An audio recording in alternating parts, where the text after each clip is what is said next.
बिस्मिल्लाहिर्रहमानिर्रहीम। अस्सलाम वालेकुम नाज़रीन, मैं अहमद फ़वाद हूँ और आप मेरा यूट्यूब चैनल देख रहे हैं। अहम ख़बरों, तज़किये और तबसरे के साथ आज के व्लॉग में आपकी खिदमत में हाज़िर हुआ हूँ। आज के व्लॉग में दो इंतहाई इम्पॉर्टेंट इश्यूज़ हैं जिन पर कुछ तफ़सीलात हैं। एक तो वो आपके साथ में शेयर करूँगा, गुफ्तगू आपके साथ में करूँगा। सबसे पहला तो ये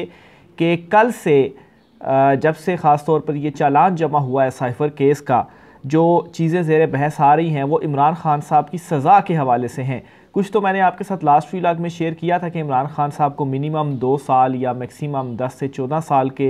हवाले से है इस केस में जो दफ़ात वगैरह हैं, जो चालान वगैरह जमा करवाया गया है। इमरान खान साहब को फांसी की सज़ा या इमरान खान साहब को 14 साल की सज़ा, ये क्या मामला है? ये क्यों चीज़ें डिस्कस की जा रही हैं? आखिर ऐसा क्या है चालान में? कुछ एक्सक्लूसिव तफसीलात आपके साथ में शेयर करूँगा कि इमरान खान साहब के हवाले से इस वक्त असल में प्लान है क्या, क्योंकि जो गुज़श्ता कुछ दिनों में हैपनिंग्स हुई हैं और जिस तरफ चीज़ें इस वक्त जा रही हैं, तो बहुत सारे लोगों के ख़दशात हैं कि इमरान खान साहब को सज़ा देने के बाद ही नवाज़ शरीफ जो हैं, चूँकि वो अगर वापस आ रहे हैं तो कोई भी ये नहीं चाहता, ख़ास तौर पर नून लीग या पीपल्स पार्टी भी, कि इमरान खान इलेक्शंस में हो, क्योंकि अगर इमरान खान इलेक्शन में हुआ तो फिर इनका सफाया हो जाएगा। तो इमरान खान को इस वक्त दबाया भी नहीं जा पा रहा क्योंकि वो बिल्कुल एनआरओ जो है वो देने के लिए तैयार नहीं है। तो सिर्फ एक ही तरीका है कि इमरान खान को बिल्कुल साइड पर कर दिया जाए। और फिर इसी दौरान कुछ सुप्रीम कोर्ट ऑफ पाकिस्तान में भी बड़ी हैपनिंग हुई हैं और पाकिस्तान तहरीक इंसाफ के ऊपर पाबंदी के हवाले से भी कुछ चीज़ें जो है वो इस वक्त सामने आ रही हैं। इस पर भी डिटेल्स आपके साथ आज की व्लॉग में शेयर करूंगा, क्योंकि अगर पीटीआई पर पाबंदी होती है और इमरान खान साहब को सज़ा होती है तो उसी वक्त ही ये हो पाएगा कि इलेक्शन में ना पीटीआई होगी ना इमरान खान होगा, और ये इलेक्शन में आएंगे और फिर जाहिर सी बात है अकेले ही होंगे, तो फिर इन्होंने ही आगे हुकूमत में आना है। तो ये सारा हो क्या रहा है, चल क्या रहा है, चीज़ें आपके सामने सारा ओपनली खोल कर मैं रखूँगा, ताकि मतलब है कि ये मेरा तज्ज़िया होगा। ज़ाहिर सी बात है इंफॉर्मेशन की बेस के ऊपर ही मैं कुछ चीज़ें जो है वो तज्ज़िये के तौर पर आपके साथ मैं शेयर कर रहा हूँ, लेकिन इस तरफ चीज़ें जाती हुई दिखाई दे रही हैं। सबसे पहले तो इमरान खान साहब या बल्कि पाकिस्तान तहरीक इंसाफ पर पाबंदी के हवाले से जो चीज़ें हैं ज़ेरे बहस हैं इस वक्त, वो आपके साथ में शेयर करता हूँ। अच्छा, फैज़ाबाद धरना केस का जो फ़ैसला हुआ था, जो कि चीफ़ जस्टिस मौजूदा काजी फ़ाइज़ ईसा साहब की जानिब से उस वक्त दिया गया था। अच्छा, इस फ़ैसले के अंदर एक तो ये कहा जा रहा है कि ठीक है, बहुत सारे ताकतवरों के हवाले से भी इसमें कहा गया था कार्रवाई करें या उनके हवाले से भी चीज़ें थीं, लेकिन इसमें एक और बड़ा इंपॉर्टेंट जो नुक्ता था इस फ़ैसले के अंदर वो ये था कि कोई भी सियासी जमात, कोई भी पॉलिटिकल पार्टी, कोई भी सियासी जमात जो है, अगर उसकी कोई भी लीगल रिक्वायरमेंट पूरी नहीं है और अगर कोई भी सियासी जमात मुल्क की इंटीग्रिटी के ख़िलाफ़ अगर कोई काम कर रही है या कोई इस तरह की बैरूनी फंडिंग जो है वो ले रही है, तो उसके ख़िलाफ़ जो कार्रवाई है वो की जाए। ये जो फ़ैसला था चीफ़ जस्टिस काजी फ़ाइज़ ईसा साहब का, उस फ़ैसले में ये चीज़ उन्होंने लिखी थी। इनडायरेक्टली अगर देखा जाए तो उसको टीएलपी के साथ भी जोड़ा जा सकता है, क्योंकि मेन तो वही उन्हीं का धरना था और उस हवाले से फिर बाद में ये केस आगे चला तो उसके साथ भी जोड़ा जा सकता है। लेकिन इसको पाकिस्तान तहरीक इंसाफ के साथ भी आप इस तरह से जोड़ सकते हैं कि इस केस के अंदर जो नज़रसानी की दरख्वास्तें दायर करने वाले थे, उन सब ने क्या किया कि नज़रसानी की दरख्वास्तें फ़ैसले के ऊपर से वो वापस ले ली हैं। इवन कि पाकिस्तान तहरीक इंसाफ ने भी दरख्वास्त वापस ले ली है। खाली शेख रशीद अहमद है, उन्होंने नहीं ली, लेकिन उनका तो बिल्कुल मामला ही अलहदा है। वो इस तरह से कि शेख रशीद साहब का ख़ुद पता नहीं है कि वो कहाँ पर है, और उनके जो वकील है अमानुल्लाह कनरानी, वो बलूचिस्तान के निगरान वज़ीर कानून है, वो केस आगे लड़ नहीं रहे, तो शायद वो होते तो वो भी ये वापस ले लेते। तो इसका मतलब ये है कि वो दरख्वास्तें वापस ले रहे हैं और ये चीज़ बिल्कुल कोर्ट के अंदर भी डिस्कस हुई कि आप ये फिर समझते हैं कि फ़ैसला ठीक है और इसके ऊपर इम्प्लीमेंटेशन होनी चाहिए। तो अब उस बात के ऊपर मैं आता हूँ, पाकिस्तान तहरीक इंसाफ के ऊपर पाबंदी के हवाले से ऑलरेडी फ़ॉरेन फंडिंग का जो केस है, इलेक्शन कमीशन ऑफ पाकिस्तान ने उसके ऊपर क्या किया है ये भी आपके सामने है। तो अगर पाकिस्तान तहरीक इंसाफ के ऊपर पाबंदी लगानी है, अगेन मैं ये कह रहा हूँ कि इसमें ज़ाहिर सी बात है कोई ख़बर तो नहीं है, लेकिन जिस तरफ इस वक्त चीज़ें जा रही हैं, ख़ास तौर पर ये दरख्वास्तें वापस लेना और अभी जाकर फैज़ाबाद केस के फ़ैसले के ऊपर, यानी कि फिर अब इम्प्लीमेंट होना, तो किस तरीके से इम्प्लीमेंटेशन जो है वो उसके ऊपर होगी, फिर उसमें ये भी जो चीज़ें हैं वो लिखी जा रही है। तो ये ख़दशात हैं और मेरा तज्ज़िया इस हवाले से कि अगर पाकिस्तान तहरीक इंसाफ के ऊपर इन्होंने पाबंदी लगानी हुई तो इस चीज़ को बुनियाद बनाकर ये स्टेप उठाया जा सकता है, और इसको आगे परस्यू किस तरीके से किया जाएगा वो इस तरह से होगा कि एक तो 9 मई का जो वाक़यात हैं उनको बुनियाद बनाकर जो हुकूमत है वो कोई रेफरेंस भेज सकती है किसी भी पार्टी के ऊपर पाबंदी लगाने के लिए। जो हुकूमत होती है वो रेफरेंस भेजती है सुप्रीम कोर्ट में, और फिर सुप्रीम कोर्ट आगे उसके ऊपर जो कार्रवाई वगैरह है वो करती है। तो बहरहाल इसमें एक ये एंगल है, ये एक बड़ा ख़दशा है जिसका इस वक्त इजहार भी किया जा रहा है, ज़ेर बहस भी हैं चीज़ें जो मैंने आपके सामने रखी। तो ज़ाहिर सी बात है 9 मई को फिर बुनियाद बनाकर जो है वो आगे मामलात को चलाया जा सकता है, और जो है वो रेफरेंस जो हुकूमत है, निगरान हुकूमत है, इस सिलसिले में वो भेजेगी सुप्रीम कोर्ट ऑफ पाकिस्तान में। लेकिन इस सारी सूरत हाल के अंदर ये बड़ा इंपॉर्टेंट होगा कि फिर चीफ़ जस्टिस काजी फ़ाइज़ ईसा जो हैं वो इस मामले में किस तरीके से रिएक्ट करते हैं, या क्या इसके ऊपर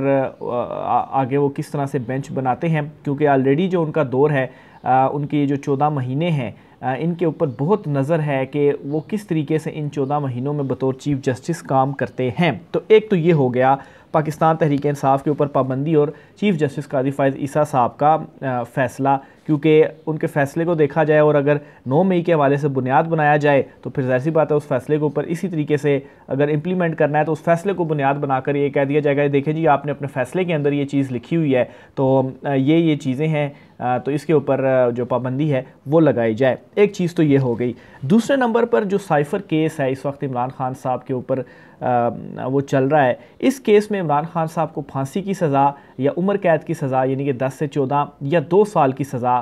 क्या होगा इमरान खान साहब के साथ, और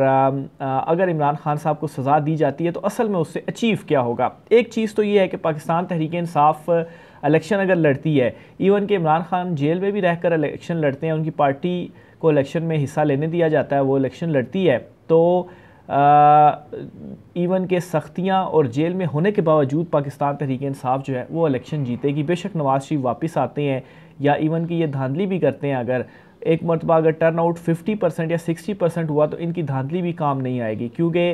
धांधली अगर आप करें भी तो बहुत हुआ तो आप 5-10 हज़ार वोटों की जो है वो ज़ोर लगाने के बाद भी इधर उधर हेरा फेरी कर सकते हैं। लेकिन अगर 50% या 60% टर्न आउट हुआ तो इसका मतलब है कि हल्के की एक बड़ी जो तादाद है उसने वोट कास्ट किया है, और फिर उसके बाद मार्जिन 5-10 हज़ार का नहीं रहता, वो फिर 15-20 हज़ार तक बढ़ जाता है, या 10 हज़ार तक भी हो तो उस सूरत में बहुत ज़्यादा मुश्किलात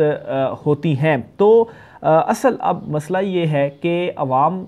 जो इमरान खान साहब के साथ खड़ी हुई है, ठीक है वो डर के उस तरह से निकल अगर नहीं भी रहे तो इलेक्शन वाले दिन, पोलिंग वाले दिन उन्होंने निकलना है और बड़ी तादाद में अवाम ने निकलना है और वोट कास्ट करना है। जो कुछ ज़िमनी इलेक्शंस हुए भी हैं पीछे, उनमें भी हमने देखा कि टर्नआउट भी ज़्यादा रहा और पाकिस्तान तहरीक इंसाफ ने वो जो इलेक्शंस थे वो भी जीते। तो अब डर ये है कि इमरान खान जो है वो कहीं इलेक्शन ना जीत जाए, तो इमरान खान को कैसे साइड पर किया जाए, क्योंकि जितना भी दबाव डाला गया इमरान खान के ऊपर, इस दबाव को इमरान खान साहब ने कबूल नहीं किया। इमरान खान साहब ने इस दबाव को मुस्तरद किया और एनआरओ देने से इनकार किया। तो अब अगर इलेक्शन में वो जाते हैं तो इमरान खान ही जीतेगा, तो क्या तरीका अपनाया जाए कि इमरान खान जो है वो हुकूमत ना बना सके। तो उसमें फिर यही है कि इमरान खान साहब को सज़ा दे दी जाए। और साइफ़र केस में जो अभी जो चालान या इस हवाले से जो डिटेल्स कानूनी माहिरीन वगैरह से जो गुफ्तगू हुई है वो भी मैं आपके सामने रखता हूँ। उनकी राय में इमरान खान साहब को जो सज़ा है वो 2 साल तक हो सकती है। ज़्यादा इम्कान इसका 10 या 14 साल या सज़ाए मौत या फांसी की जो सज़ा है वो नहीं होगी, क्योंकि फांसी की सज़ा के लिए ये होता है कि मतलब ये जो चालान पेश किया गया है इसमें ये है कि अगर तो जो साइफ़र केस है, एक तो इमरान खान साहब के ऊपर ये इल्ज़ाम लगाया गया कि इमरान खान ने इसको मिस यूज़ किया है और शाह महमूद कुरैशी साहब ने इसकी मुआवनत की है, और एक इसमें ये चीज़ होती है कि कोई बैरूनी जो क़ुव्वतें हैं वो इससे कोई फ़ायदा उठाएं या आप उनके साथ मिलकर आपने कोई नुकसान पहुंचाया हो मुल्क को, या वो बैरूनी क़ुव्वतें आपके आपने अगर कोई राज वगैरह अफशा किए तो उन्होंने इसके ऊपर कोई मुल्क के हवाले से कोई जो है वो कदम उठा लिया हो और जो है वो फ़ायदा उठा लिया हो, तो उस सूरत में ये होता है कि आपके ऊपर जो दिफ़ात हैं और जो आपकी सज़ा है वो 10 या 14 साल या फांसी इस लेवल तक तब जाया जा सकता है। लेकिन इस केस में जो ये सारी डिटेल्स सामने आई हैं तो ये वाला एंगल नहीं है, यानी कि इस जो बुनियादी इल्ज़ाम भी लगाया गया वो ये है कि इमरान खान साहब ने मिस यूज़ किया या पॉलिटिकली उसको इमरान खान साहब ने यूज़ किया, ये जो है वो कहा जा रहा है। लेकिन ये वाला जो एंगल है, ये वाला जो पहलू है, ये इसमें नहीं है। तो इस बुनियाद के ऊपर जो कानूनी माहिरीन की राय भी है वो भी यही है कि इमरान खान साहब को वो वाली सज़ा तो नहीं, अगर ये जो केस है आगे चला साबित हुआ, हालांकि इसमें बहुत ज़्यादा और भी लूज़ पोल्स मौजूद हैं जिसकी बुनियाद पर इमरान खान साहब को सज़ा नहीं भी दी जा सकती, लेकिन फिर हमने तोशा खाना जो केस है उसमें भी देखा कि किस तरीके से ट्रायल चला और सज़ा देनी थी, तो इस वजह से फिर वो बाद में जो फ़ैसला है वो भी आया। इतनी सारी लूज़ जो है वो उसमें सबूत और बहुत सारे फेयर ट्रायल उस तरह से नहीं चलाया गया, लेकिन फिर भी जो फ़ैसला था वो दिया गया। तो इसमें भी ये है कि 2 साल तक दी जा सकती है। 2 साल में फिर ये होगा कि इलेक्शन भी हो जाएंगे और बाकी सब मामलात भी हो जाएंगे और पीटीआई भी नहीं होगी इलेक्शन में, तो इलेक्शन में अकेले ही वो जाएंगे और अपनी मर्ज़ी से ही हुकूमत बना लेंगे। लेकिन अब यहाँ पर एक और सबसे बड़ा सवाल ये है कि अगर इस तरह से इलेक्शन होता है और अगर ये मंसूबा है, ये प्लानिंग है, ये सारी करते भी हैं, बज़ाहिर ज़ाहिर सी बात है ये सोच ज़रूर मौजूद होगी, ये चीज़ें ज़रूर जो है वो डिस्कस की जा रही होंगी, लेकिन अगर ऐसा कर भी लिया जाता है तो उस सूरत में भी क्या अवाम जो है वो एक्सेप्ट कर लेगी इन इलेक्शंस को? ये एक बहुत बड़ा सवालिया निशान है। अगर अवाम ने इलेक्शंस को इस तरह के इलेक्शंस को जो है वो एक्सेप्ट ही नहीं किया इमरान खान के बगैर या पीटीआई के बगैर, तो फिर आप मुल्क के अंदर जो स्टेबिलिटी है वो किस तरह से लाएंगे? ऑलरेडी जिस तरह से महंगाई हो रही है मुल्क के अंदर, जो इस वक्त गैर यकीनी की कैफियत है, निगरान सेटअप बेशक है, तो अवाम इसको एक्सेप्ट नहीं कर रही और एक लिमिट तक ही अभी जितनी महंगाई है, तो अगर इसको मज़ीद आगे होती है महंगाई तो अवाम तो बिल्कुल ही उनका कचूमर निकल जाएगा, वो इसको एक्सेप्ट कभी भी नहीं करेंगे। तो ये भी एक और रीज़न है जिसको बिल्कुल भी इग्नोर नहीं किया जा सकता। तो ये 2-3 बड़ी इंपॉर्टेंट चीज़ें थी जो मैं आपके साथ जो है वो शेयर करना चाह रहा था कि इस वक्त जिस साइड पर चीज़ें जा रही हैं तो ये 2 पहलू जो हैं वो भी उससे निकलते हैं। अलबत्ता इसमें मज़ीद मेरी राय ये भी है कि पाबंदी के हवाले से अगर चीफ़ जस्टिस काजी फ़ाइज़ ईसा के सामने कोई मैटर जाता भी है तो मेरा नहीं ख्याल कि वो इस तरह का कोई फ़ैसला या इस तरह का कोई स्टेप उठाएंगे, क्योंकि जैसा कि मैंने कहा कि जो उनके 14 माह बहुत नज़र है उनके 14 माह के ऊपर, और अभी तक जिस तरफ जो मैं उनके 2-2.5 हफ़्ते हुए हैं बतौर चीफ़ जस्टिस, उन्हें जो केसेस उनके सामने लगे और उनको मैंने सुना तो उससे यही वाइब्स आ रही है कि इस तरह से कोई इक़दाम जो है अगर ये प्लान भी हुआ तो सुप्रीम कोर्ट के पास गया तो इस तरह से वो कुछ नहीं करने जा रहे, नहीं करेंगे। बहरहाल साइफ़र केस जो है इसमें जो ट्रायल वगैरह चलेगा तो इसमें भी तकरीबन 2 से 3 माह का ये ट्रायल है। अगर इवन के अडयाला जेल में भी ये ट्रायल चलाया जाता है तो 2 से 3 माह इस ट्रायल को लगेंगे कंक्लूड होते हुए और फ़ैसला होते हुए, और फिर इसी तरीके से नोटिस वगैरह खैर वो भी जारी जो है वो किए नोटिस तो नहीं मतलब चालान जमा हो चुका है, और चालान जमा करवाने के बाद जो नेक्स्ट स्टेप है वो नोटिस जारी करने का ही होता है। तो ये कुछ अहम तरीन तफसीलात थी। फिर इसके अलावा शेख रशीद साहब और इमरान खान साहब के हवाले से एक और मैटर भी मैं आपके साथ डिस्कस करना चाह रहा था कि जब केस की समाअत चल रही थी, जो फैज़ाबाद धरना केस नज़रसानी दरखास्तें हैं, तो इसमें जब शेख रशीद के वकील या उनकी टर्म आई कि वो बताएं कि क्योंकि वो भी इसमें दरख्वास्त गुजार हैं, तो चीफ़ जस्टिस काजी फ़ाइज़ ईसा ने इस मामले में, क्योंकि शेख रशीद साहब